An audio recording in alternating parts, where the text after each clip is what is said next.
Welcome to Suladan Plays. Well, not really plays, more of a minor review of Idle Apocalypse. So it's been about a week since I started playing it, roughly. I think it's, anyway. So I figured, why not make another video about it, saying, to cover how it feels after having played it for a bit, because there are a number of games that your first impressions and your later impressions are very different. I do actually have a minor outline for this one to try to help keep me on track. So let me get that up there. And at first, I've got to say, like with the other video, just as a disclaimer, this is not a sponsored video, etc. as of the time of the recording of this video. At this point, I have done the Apocalypse 3 times, which basically means I've reset the game 3 times and, started off with some extra stuff as a result of that. I've not actually made it hugely far. I still haven't gotten the HR department. I have an extra Crypt, an extra dark energy generator, and an extra combat generator. 2 of which were unlocked with gems, which were saved up from doing the free things, and 1 of which was unlocked with 25,000 souls. HR department is 50,000, an extra Arbitrarium is 100, etc. I have, as of the most recent playthrough, gotten to the 3rd idol, but I have not used him through an apocalypse yet. So that's not going to make any sense to anybody that's not playing the game, but, just for a little bit of context there. Okay, so first, I want to cover kind of the general interface and the feel of navigating the game. Also, there will be screenshots on screen as needed, as available, because I'm just going to go ahead and screenshot it straight from my phone so that I can show things that the BlueStacks hadn't unlocked as of the previous recording, because I don't want to spend a ton of time playing 2 concurrent playthroughs so that I can have the video there. But anyway, the interface itself, honestly, it moves pretty well. I know the BlueStacks may have made it look slightly clunky, but that's just generally trying to navigate an app, a touchscreen based menu with a mouse. That's just that going to happen. That how it be. But actually playing the game, the interface feels really nice, moves really nice, and just generally is nicely responsive. Sound effects and tactile feedback are also nice. I use the word nice a lot here, I know. I do have a couple of critiques about the HUD, though, the heads-up display, the interface of buttons. Firstly, I should say that the screenshots will be somewhat mirrored. I found out there's a left-handed mode, which swaps the buttons, so that me, being left-handed, has a better time of reaching buttons. It's kind of a pain, generally, that most phone interfaces are designed for right-handed people with no left-handed interface, so I applaud them for having a left-handed mode. Because when you're holding a phone left-handed, it's a pain to get your thumb all the way up to the top right corner to hit the X button. For those that are right-handed, imagine if the X button was on the top left corner, and you'll kind of get what I mean. So this is a very nice feature, and I'm thankful to Grumpy Rhino Games for having it in their game. So the buttons in the top. Okay, assume when I say left or right that I mean based on my image. I know that may get confusing. I'll try to make the screenshots explain what I'm saying. But at the buttons in the top right here, this whole row of buttons, it is clutter. And I don't mean that in the wrong way. I will explain. Firstly, the blimp button. It could be shifted up into the top right corner. Why is there this little gap above it? You see in the top middle, those buttons are butted right up against the top of the screen. Shift the blimp button up. Make it align with the rest of them. And do the same thing with the left one for the combat. That would save you some space. In interface design, you do have limited screen space. Now, I understand that they may be offset to make them stand out from the center buttons, in which case, my critique is more about this row of buttons, though. The first button, that little button that, well, in my screen it shows a Tesla, and I will explain that later, but it shows whatever bundle you haven't, whatever bundle is next that you haven't purchased, and it's permanent. I don't need a permanent little button dedicated button to forever be there to say, hey, there's a bundle you haven't purchased. Go look at it.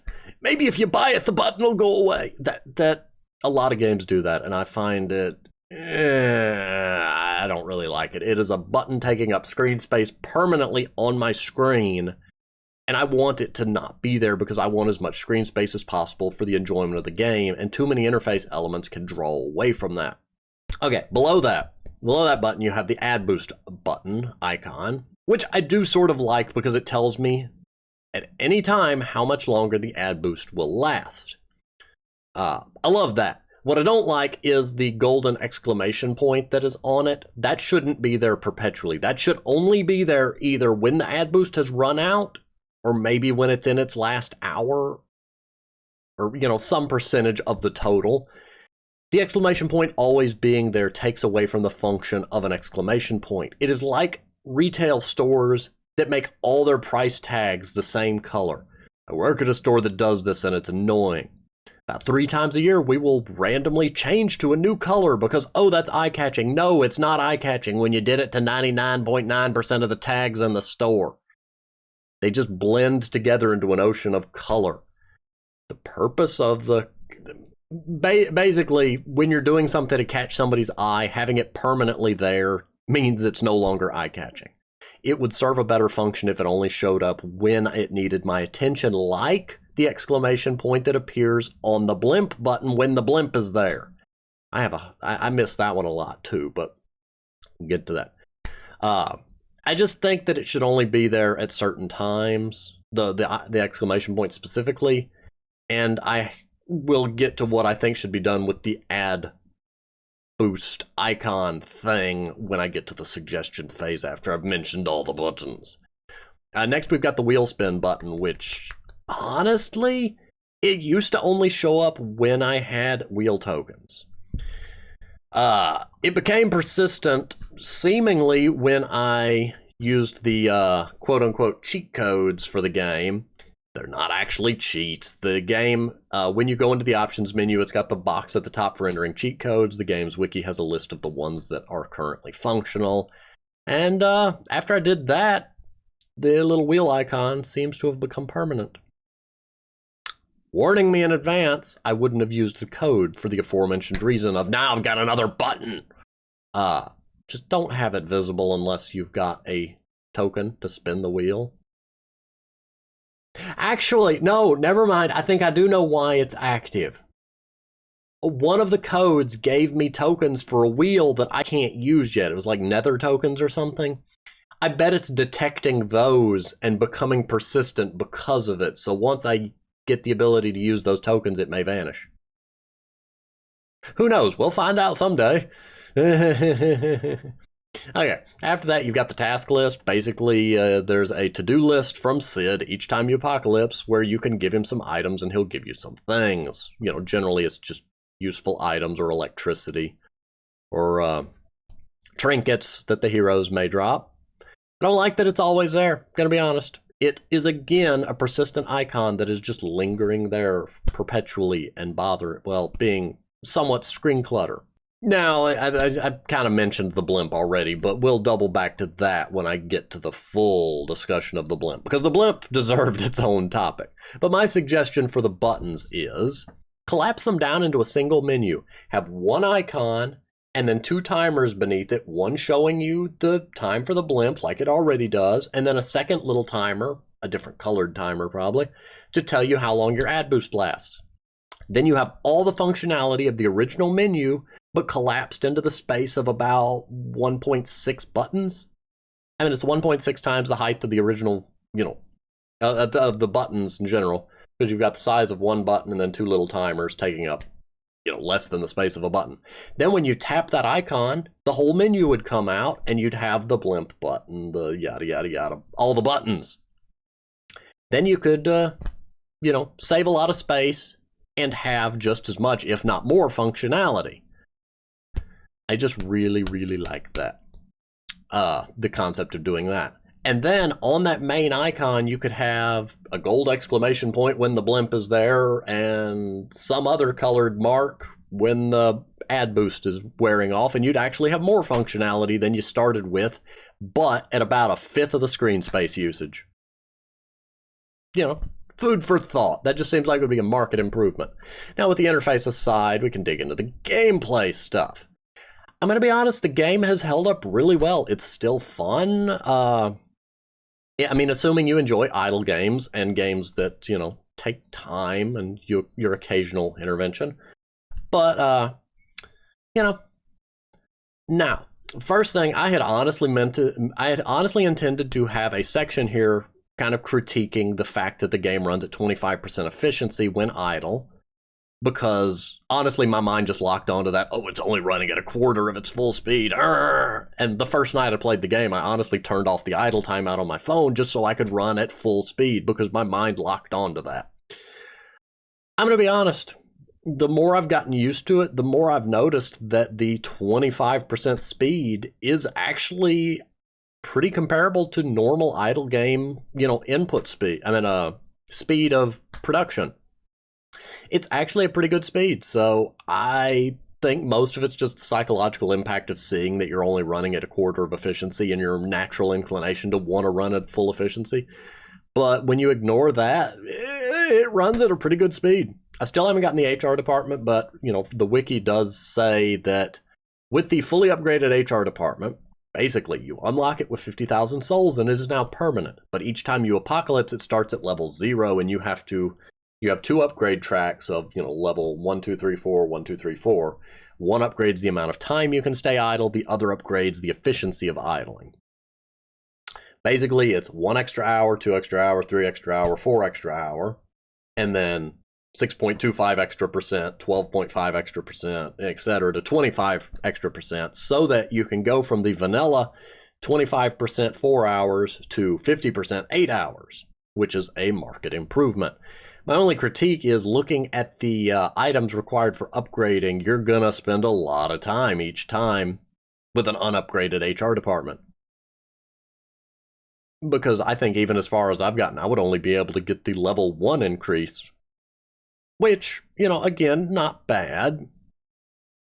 I just, personally, I would have made the HR department have a basic persistent bonus, and then you level up past that, so you at least start off better than you would without it.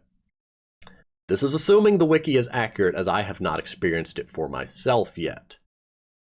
Based upon, you know, how the 25% thing worked out, I'm sure it works out fine once you get used to it. It's just, you know, looking at it without having experienced it, I have limited feedback there. But I can't really criticize it. You know, seems like a good system. Okay, with that aside, next is the actual gameplay stuff. The game honestly flows pretty nicely. There is a couple minor hiccups, but I'll get to those. But so far, the pace of upgrades and, you know, item production and the soul system for unlocking stuff works pretty well. Honestly, the soul unlocks work better than most of the prestige systems that I've seen. I don't really know how to get into and compare and do all that, but it's just, I like the soul system. It works pretty well. I would like if there were more things to unlock through it, but, you know, what can you do? Now, one quick critique I have before we get into the deeper gameplay stuff. I did find a button. When you go to the elevator in the top left, there's a button that tells you, that gives you the ability to rearrange your floors, which is excellent, and I love it, and I rearranged my floors instantly once I found it. Personally, I like all my generators to be down at the bottom, and then the idols to be up at the top, because that, you know, group and organize. Now, my complaint, there are certain generators that are below ground only, and certain generators that are above ground only. My OCD does not like. I want to put them all together. I know there are certain floors that have to be below ground and certain floors that have to be above ground, like the cannon doesn't make sense if you put it underground, and the mines don't make sense if you put them above ground. But I think it would be nice if certain floors could be either or, because honestly, I would want to put all my generators together in one big clump. Currently, I have a clump of them, and a clump of them separated by the main hall floor, which is the closest I can get, but I would like to clump them all together. Secondly, the basic monster spawn generator and the super generator, one is above ground, one is below ground. They're both the same generator, but I love the ability to organize my floors and move them around as I see fit. So that is a great thing. there is an item bottleneck that I have run into that I have to point out. And the reason I point it out is because this one item bottleneck's worse than everything else that I've seen, and that is the crypts producing rotten flesh. Okay, now, you need rotten flesh to raise bats. You need large amounts of rotten flesh for the kitchen to make soup. Let's see, there was another thing. And you need large amounts of skeleton mages to make items, to make other stuff, and you cannot produce both at the same time. So the crypt is a bit of a bottleneck. Now, I have a second crypt, which kind of negated this bottleneck, but I feel like it's hit with a harder bottleneck than the other departments. And that's a little bit strange balance-wise. It may be intended, I don't know. I just feel like it is worth pointing out that you will generally hit a bottleneck there. Because of your need for both rotten flesh and the magic orbs dropped by skeleton mages, and the fact that the kitchen uses so much rotten flesh. But I can say from experience that it is alleviated once you have a second crypt. Save up gems, it's 1,000 gems. It's a little bit of a pain, but, you know, it'll happen. I skipped over getting the second mud farm and second hatchery to just save up for the second crypt, because I really didn't hit a bottleneck with the mud farm or hatchery yet. I'm starting to see points where I'm like, oh, it'd be nice if I had the second one, but the crypt is your main priority there, because you will hit a bigger bottleneck there. Just from a design stance, I felt the need to point it out as a curiosity of it being hit with a larger bottleneck. Now, as for the game being free to play or pay to play, I'm going to be honest, it is a pretty good balance. There's not a lot that you can actually buy with cash aside from, you know, gems. You can buy time warps if you're impatient. You can buy a thing that like doubles your dark energy forever, makes it auto cast Dark Fist, and one that makes it so every time the mortar fires, you get a resource. No, that's something else. What was the third one? Also, it's version 1.54 for clarity, like if this is seen far in the future. You can buy all creatures and floors produce one resource forever. Those are the three main things you can buy, and you can buy them like in a lump for $14, so you're paying for two of them and getting all three. And the other thing is the natural remove ads button that most of these games have. You can pay $10. And then the bundles. Now, the bundles. The first bundle you have is the $10 one. It is the super generator. It gives you 500 gems, which cost $10, so you're basically buying 500 gems and getting the generator for free, which is how the bundles work. Now, the super generator, I'm going to be honest, I enjoyed the game enough that this is the first idle game I've ever actually plopped the obligatory $10, ooh, your stuff is faster now bonus, which most of them have. So I have the super generator that gives me 30% faster minion spawning speed. Now, most idle games you'll see the $10 one gives you a 50% bonus, but there's a difference here. Idle Apocalypse is actually merciful in that you as a free player get the 20% bonus for free. So when you get the 30% bonus, it adds up to be 50, which lines it up with the standard 50% bonus. But I do love that you get a 20% one for free. That's outstanding and wonderful, and you know, I love it. And I personally find the super generator to be pretty well worth it. I enjoyed the game enough to feel like putting $10 on it wasn't that bad. This is honestly the first time I've ever done that, so you know, that tells you I really do like the game. Now, my complaint. One of the reasons, now this was a small reason, but say there was about 10% of me that bought that bundle just to get rid of that icon. Guess what? It replaced it with another icon for the Tesla bundle. Now, one thing I am going to say first is I love that the bundles do not seem to contain game-breaking, world-ending, world-changing, oh, you're not a good player if you don't have this items. What the Tesla does is basically like the cannon. It will occasionally deal damage to the heroes, but it also produces electricity. You can use 50 electricity to charge all your generators for free. You'll be getting electricity from wheel spins pretty regularly, so it's not like you'll never have it otherwise, and it's used for a couple of upgrades.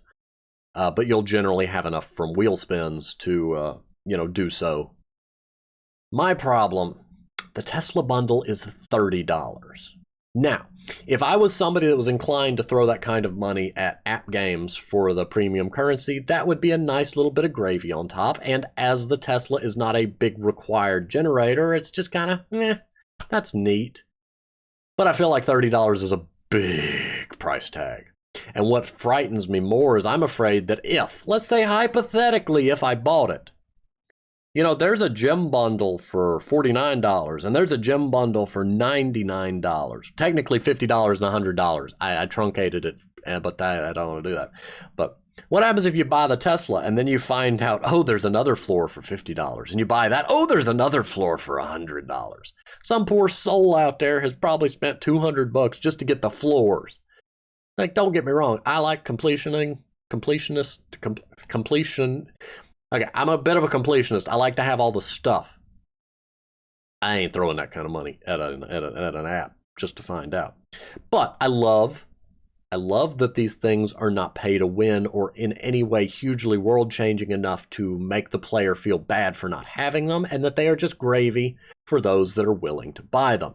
So I applaud Grumpy Rhino Games for that, and feel that honestly, if you're going to do bundles like that, it's well designed.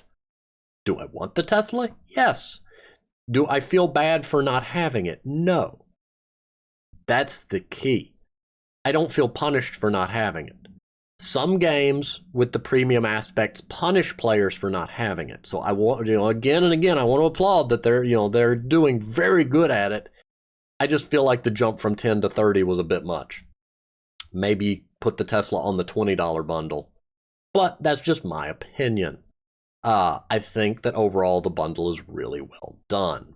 That said, it's a totally optional thing. And like I said, I think they did great on that. But before we move too much further, I did say that I would loop back to the topic of the Blimp. Now, the Blimp is basically the little drop zone where you can watch an ad and get stuff. Now, my critiques. 1, the Blimp shows up every 5 minutes. I think that's too frequent. Now, I like the free stuff, don't get me wrong, but I think that's too frequent.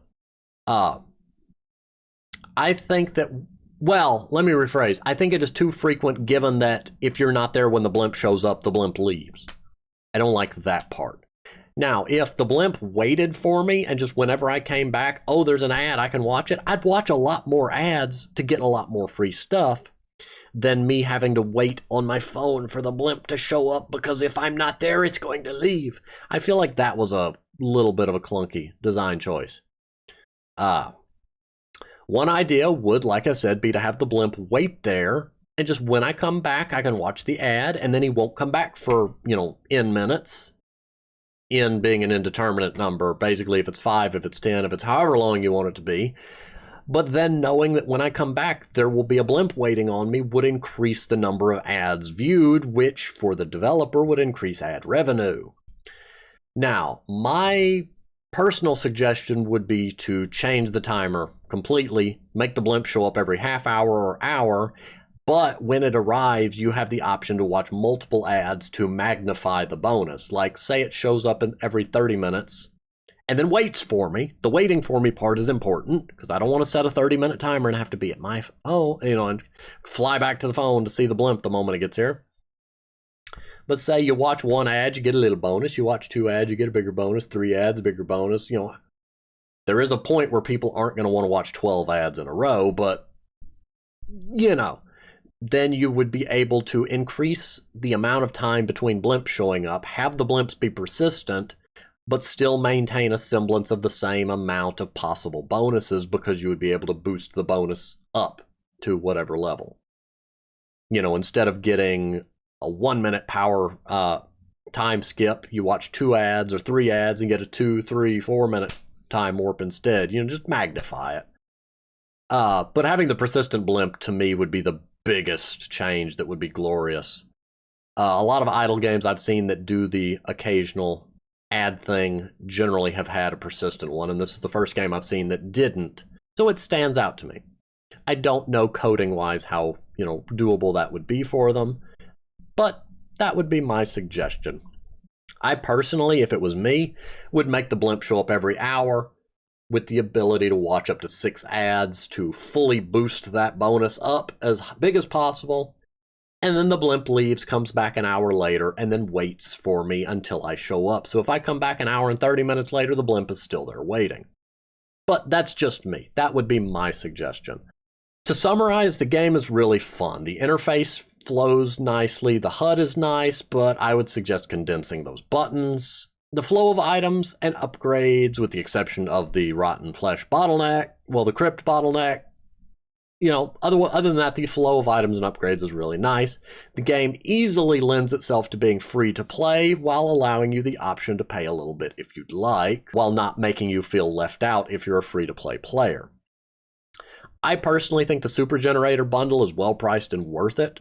And, $10 to the ad developers, however much they get after Google Play probably takes their chunk. But, I think that's well priced. It's about what you'd be paying for a game. So you've got to play the game for free, and then you bought that. I think the Tesla's a bit above my budget, but I again applaud that it's not something that makes me feel regret for not having it. So they've done a good job with their bundles and special premium floors. In the end, do I recommend the game?